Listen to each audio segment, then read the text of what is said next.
Hola bestinya kata Ani. Besti, sidang kasus pidana Nikita Mirzani kembali menjadi sorotan. Penyebabnya apalagi kalau bukan drama-drama yang terjadi sepanjang sidang berlangsung. Terlebih baik terdakwa Nikita Mirzani maupun pihak seterunya Reza Gladys sama-sama punya fans fanatik dan kerap hadir dalam ruang sidang untuk mendukung idolanya masing-masing. Kalau kericuhan masih kerap terjadi, bukan gak mungkin majelis hakim bakal memindahkan jalannya sidang ke tempat yang lebih aman loh Besti. Emang bisa? Yuk kita simak penjelasannya. Jadi Besti, praktisi hukum Deolipa Yumara langsung ngasih pandangannya terkait kericuhan yang terjadi antara pendukung Nikita Mirzani dan Reza Gladys di persidangan. Dalam pandangannya, hakim bisa aja loh membuat keputusan ekstrim dengan memindahkan lokasi sidang ke tempat yang dianggap lebih bisa terkontrol faktor keamanannya. Menurutnya itu pernah terjadi waktu Pengadilan Negeri Jakarta Selatan menggelar sidang pidana terkait pertikaian antar kelompok.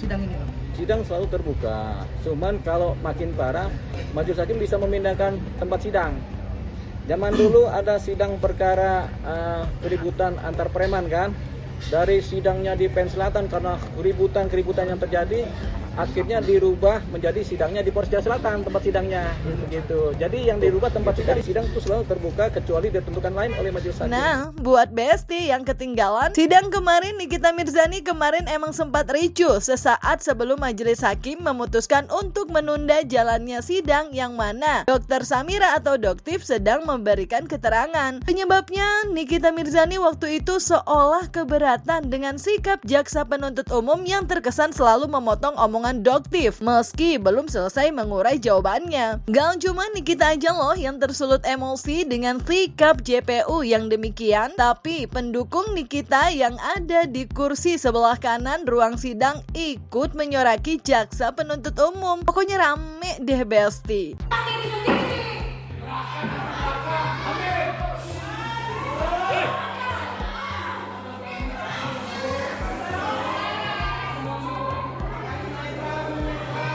Kita skor dulu ini.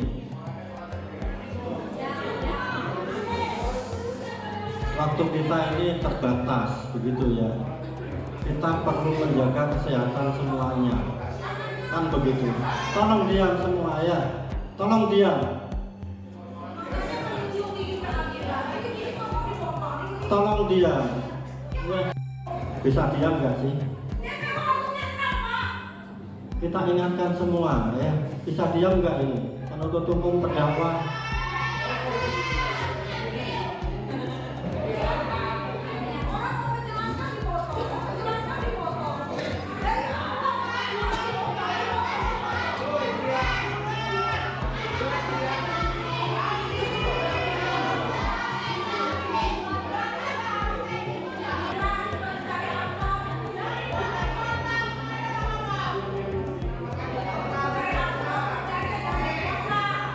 Jadi kita sidang kita skor dilanjutkan setelah jam 1 sidang.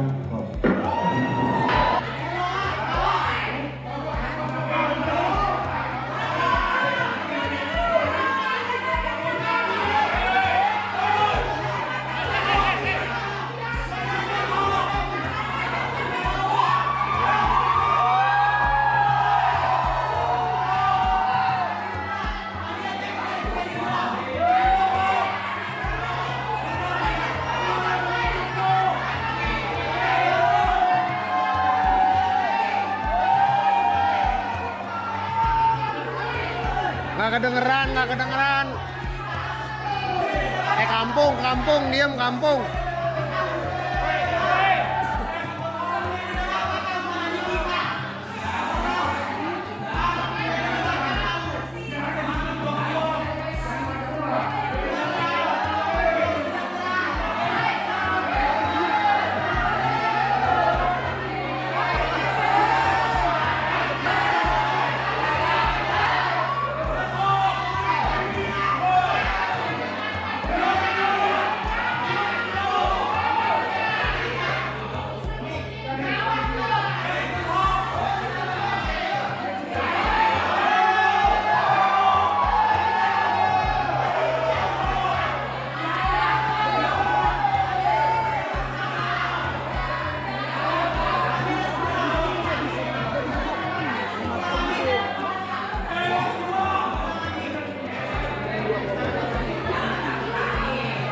Udah, biar mereka yang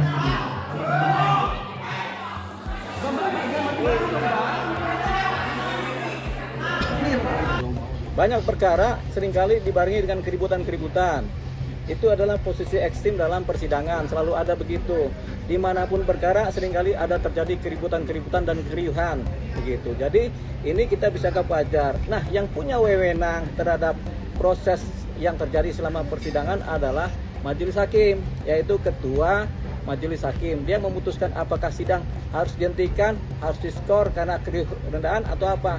Majelis hakim juga punya kewenangan untuk memerintahkan pejabat keamanan pengadilan untuk kemudian melakukan sterilisasi supaya keadilan berjalan rapi lagi, proses persidangan berjalan baik begitu. Jadi ketua majelis yang punya kewenangan. Ini sidang hari ini seperti sinetron jilid ke-7 ya. Karena sidang ke-7 hari ini, sidang ke-7 sinetronnya memang makin lama semakin asik dan luar biasa sinetronnya. Soal jaksa penuntut umum yang dianggap kerap memotong pembicaraan Doktif waktu ngasih kesaksian di ruang sidang, Deolipa Yumara menilai hal itu wajar terjadi. Menurutnya, semua pihak yang berkepentingan termasuk kuasa hukum terdakwa dan majelis hakim punya hak yang sama untuk mengarahkan keterangan saksi agar tetap berada dalam koridor permasalahan yang sedang dibahas. Gitu, Besti.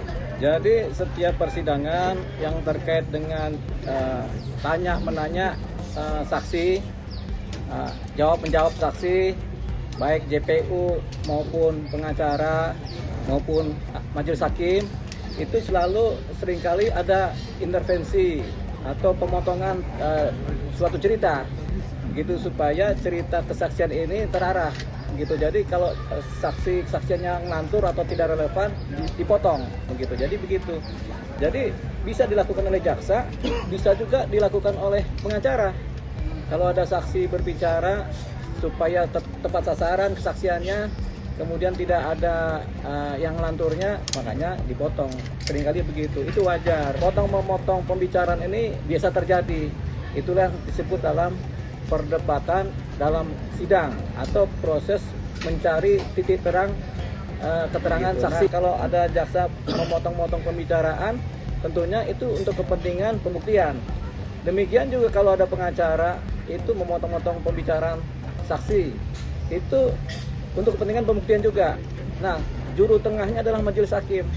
Apakah potong-memotong pembicaraan ini relevan apa tidak? Tapi dalam hukum, prosedur hukum acara pidana dan dalam proses persidangan itu dibolehkan. Jadi ya ketika jaksa memotong pembicaraan boleh, ketika pengacara kemudian keberatan juga boleh. Begitu. Jadi semuanya boleh sebenarnya. Daripada kesaksian Doktif hari ini, semuanya secara umum di luar daripada pokok perkara kasus ini, pemerasan dan tindak pidana pencucian uang.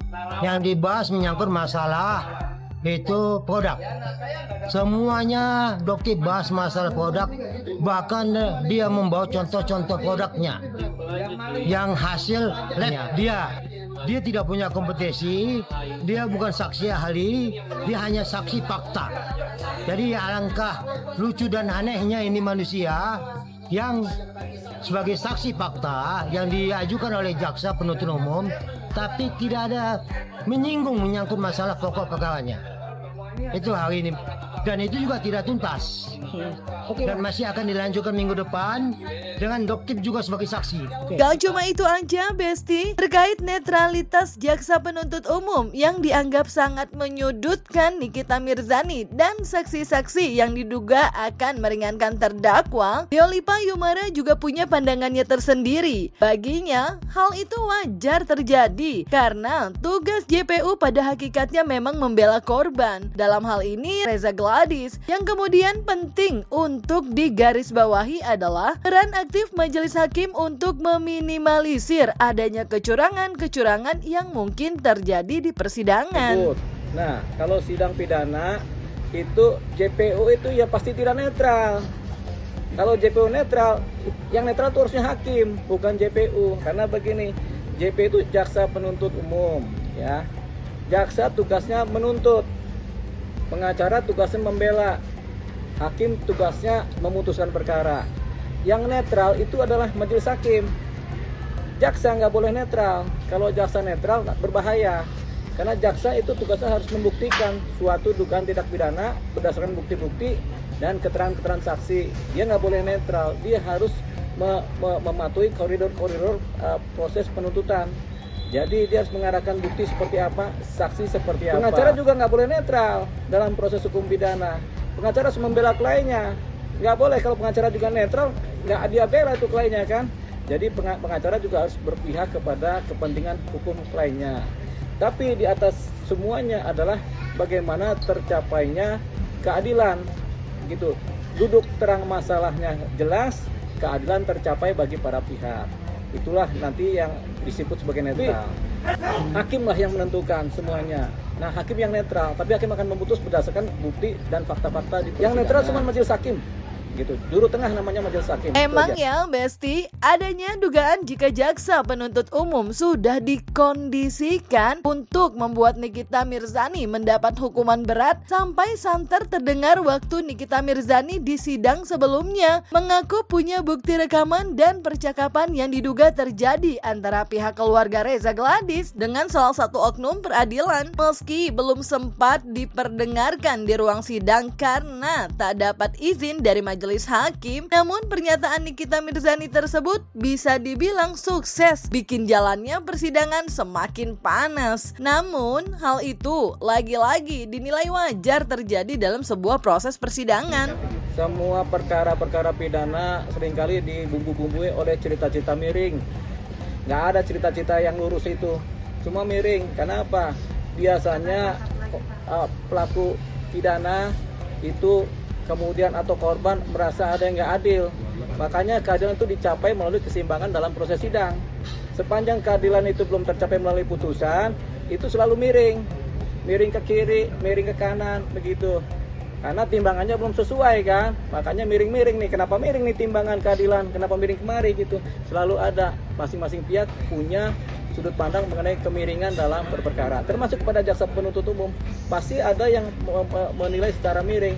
Itu nggak ada persoalan, itu wajar saja. Jelas Nikita Mirzani membacakan bahwa itu adalah dugaan adanya pengkondisian pembicaraan yang sifatnya dugaan itu patut dibuktikan, patut diuji, patut diselidiki. Di mana ranahnya? Di kepolisian, bisa di kejaksaan, atau menyangkut masalah administrasi bisa ke ombudsman, atau menyangkut masalah penegak hukum yang nakal bisa ke KY. Di sanalah tempatnya. Makanya saya katakan apa yang dilakukan Nikita kemarin itu sia-sia. Persidangan itu sudah bukan dugaan lagi terkait barang bukti. Itu adalah fakta. Ya nggak? Jadi apa yang dihadirkan, bukti maupun saksi maupun apapun dalam persidangan itu bukan berbentuk dugaan. Dugaan itu sudah adanya di kepolisian. Ya nggak? Tapi berbentuk fakta. Seperti itu. Makanya apabila itu mau ditindaklanjuti, laporkan gitu loh, agar segera ditindaklanjuti gitu oleh kepolisian, oleh KY dan sebagainya gitu loh. Tidak di sana ranahnya, itu salah. Gitu cenah Besti. Jadi menurut kalian gimana nih? Kira-kira majelis hakim bakal ambil keputusan ekstrim nggak ya? Kalau kericuhan terus-terusan terjadi di sidang Nikita Mirzani ke depannya? Kasih tahu pendapat kalian di kolom komen dan jangan lupa like, subscribe biar bisa dapetin video berita kecil lainnya. Cuma di Kata Ani Besti.